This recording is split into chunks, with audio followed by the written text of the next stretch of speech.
नमस्कार, मैं अतुल मलिक अनजान और आपने देखना शुरू कर दिया है साहित्य धरातल। आज पुस्तक चर्चा के तहत मैं उपस्थित हुआ हूँ। आज इस पुस्तक की मैं चर्चा करूँगा। पुस्तक का नाम है, आप देख सकते हैं, बसंत प्रतीक्षा, और इसके कवि हैं श्यामानंद लाल दास सहर जी।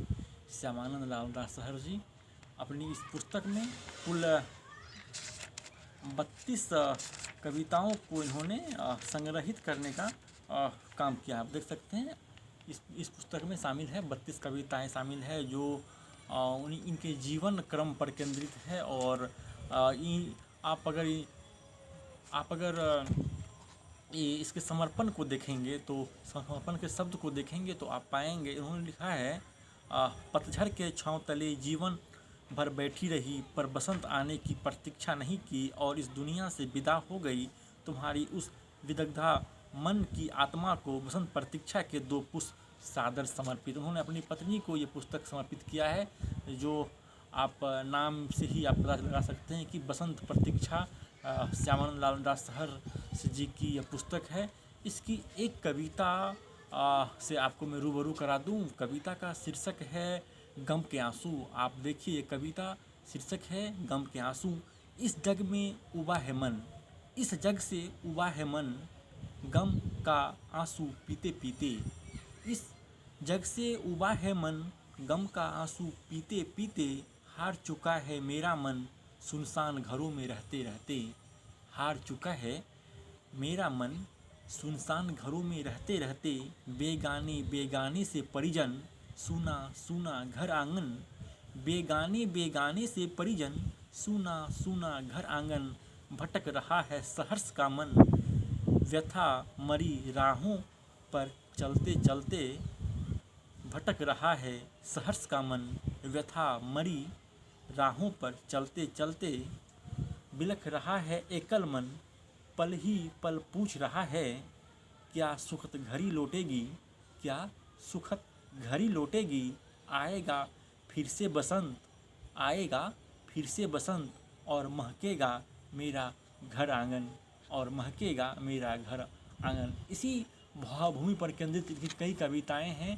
ये कविता जो है, ये पुस्तक मूल रूप से विरह वेदना की कविताएं हैं।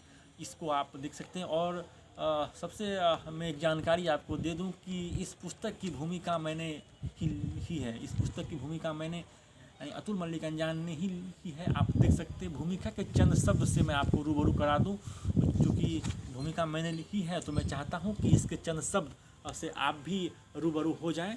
तो मैंने लिखी है, कोशी अंचल के गौरव वरिष्ठ साहित्यकार श्री श्यामानंद लाल दास सहर जी की पुस्तक काव्य संग्रह बसंत प्रतीक्षा की पांडुलिपि पढ़ने का मौका मिला। सहर जी मेरे द्वारा प्रख्यात उपन्यासकार व कथाकार विश्वनाथ दास देहाती जी के सम्मान में संचालित विशुद्ध साहित्यिक संगठन देहाती साहित्यिक परिषद के वरीय सदस्य हैं। इनकी सहभागिता परिषद के लिए प्रशंसनीय है। इससे पहले भी इनकी कई पुस्तकें प्रकाशित होकर प्रशंसित और चर्चित हो चुकी है, लेकिन अभी सबसे पहले सहर जी को नई पुस्तक के प्रकाशन हेतु अपनी और अपने संगठन देहाती साहित्यिक परिषद की ओर से बहुत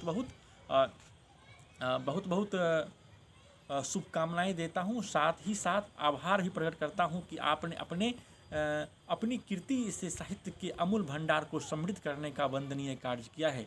इसके अलावा फिर आगे मैंने लिखा है, सहर जी की सजग आत्मीय चेतना के सजग आत्मीय चेतना के सुकुमार कवि के साथ साथ सहज व्यक्तित्व के स्वामी भी हैं। कवि सहर से बिना किसी वाद विवाद में पड़े साहित्य लेखन को ही अपना धर्म माना है। एक साधक की भांति इन्होंने साहित्य की साधना की है और एक सेवक की भांति साहित्य सेवा करने का प्रशंसनीय कार्य किया है। सहर जी की रचनाएं आम जन की रचनाएं होती है। इनकी रचनाएं सहज ही पाठकों के हृदय में प्रवेश कर आजीवन अंकित रहती है। मैं इस पुस्तक में शामिल कुछ रचनाओं से आपको रूबरू कराऊंगा।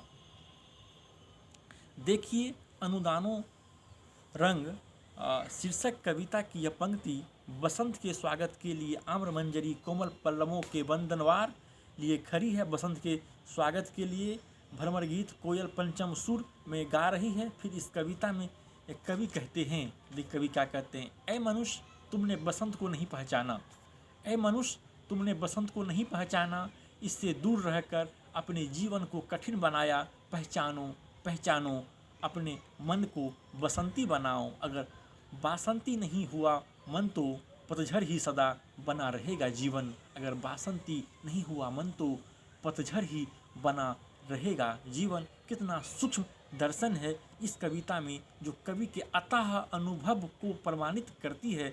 इस पुस्तक में संग्रहित मृदुल बसंत शीर्षक कविता देखिए। अब इस कविता को दिखा रहा हूँ मैं। देखिए प्रकृति का सजीला सिंगार, शीतल समीर से कुछ कह रहा पवन। देखो बसंती बयार में प्रकृति का नवलय ताल छंद, नवरूप रंग, चंचल हठीला सूरज मल रहा है। प्रकृति के गालों पर धूप का सुनहरा गुलाल का रंग। घबरा रही है प्रकृति यह सोचकर कहीं कुम्भला न जाए मेरे नाजुक अंग। मन ही मन सूरज मुस्कुरा रहा, कैसे कुम्भलाएगा प्रकृति का नाजुक अंग। अभी तो आया है मृदुल बसंत, डाल डाल पर बिखरेगा फूलों का रंग। रति संग नाचेगा झूमकर अनंग। यह कविता बहुत ही मनोरम कविता है। बसंत बहार शीर्षक कविता की यह पंक्ति आपको मैं दिखा रहा हूँ। अब देखिए, बसंत के आने से पहले, बसंत के आने से पहले मौसम में पतझड़ छा जाती। सब्र करो जल्दी ही बीतेगी पतझड़। देखो द्वार खड़ा है बसंत सुमंगल। चिड़ियाँ डालों पर चहकेगी, चिड़ियाँ डालों पर चहकेगी। बुलबुल जीवन राग सुनाएगी, बुलबुल जीवन राग सुनाएगी। फिर बसंत बहार आएगी। इस कविता के द्वारा कवि सहर्ष मानव के जीवन का सच्चा पाठ पढ़ाने का काम किया है, व्यथित मन को शांत कराने का काम किया है। कवि कहते हैं जीवन में दुख से कभी नहीं घबराना चाहिए, क्योंकि आज दुख है इसका मतलब है कि कल सुख जरूर आएगा। आज प्रतिकूल पथ है तो क्या हुआ, कल अनुकूल पथ आएगा होगा। इन्हीं भावों पर केंद्रित मेरा भी एक शेर है, जो यहाँ दर्शाना नया संगत होगा। देखिए, मत उकताओ यह मौसम है बदल जाएगा, मत उकताओ यह मौसम है बदल जाएगा। आज पतझड़ है अनजान कल बहार आएगा, आज पतझड़ है अनजान कल बहार आ गया। इसी तरह से इनकी कविताओं पर मैंने और भी काम किया है, आप देखें। और अंत पैराग्राफ, जो अंतिम पैराग्राफ है, मैं इसको पढ़ने का काम करता हूँ। निश्चित रूप से यह संग्रह बसंत प्रतीक्षा कवि के निश्चल मन का दर्पण है, जो कवि अपने भीतर समाये हुए हैं। पाठकों, आपका ज़्यादा वक्त न लेते हुए मैं इस पुस्तक को आपके हवाले कर रहा हूँ। आप इस पुस्तक को पढ़िए और अपने मित्रजन परिजन को भी पढ़वाइए। तो लीजिए कवि श्यामानंद लाल दास सहर्ष जी की पुस्तक बसंत काव्य संग्रह बसंत प्रतीक्षा। बहुत ही अच्छी पुस्तक है यह। मैंने इसकी संक्षिप्त जो मैंने भूमिका लिखी है, इसकी संक्षिप्त चर्चा मैंने यहाँ की है, क्योंकि आप पूरी किताब आप पढ़ेंगे तो आप इसकी पूरी भूमिका पढ़ पाएंगे। तो आप इस पुस्तक को जरूर पढ़िए। और मैं बधाई देता हूँ, शुभकामनाएं एक बार फिर से देता हूँ कवि श्यामानंद लाल दास सहर्ष जी को इस पुस्तक के प्रणयन के लिए। तो मित्रों, विदा, और आप देखते रहें साहित्य धरातल। बहुत बहुत धन्यवाद।